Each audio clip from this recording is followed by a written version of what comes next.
Hi guys! I just want to share something dahil marami yung naghahanap sa akin ng mga gourmand scents. So I came up with this idea na gumawa ng gourmand series sa aking perfume collections here sa Westby Perfumery. So nakagawa ko ng tatlong scents and ito na yung mga scents na ino-offer namin for the gourmand series. First is yung creme de base, which is yung berry cream. So ang amoy niya ay berry and may pagka-creamy. Next naman is yung douceur d'enfance. Ito naman ay may pagka-milky and creamy. If you're familiar dun sa candy na how milk, yun yung amoy niya.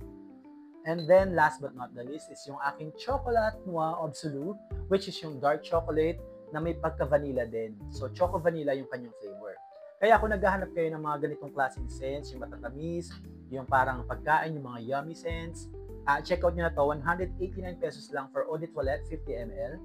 And it comes with this box na nakalagay din dito yung scent description niya para may idea kayo kung ano yung amoy niya.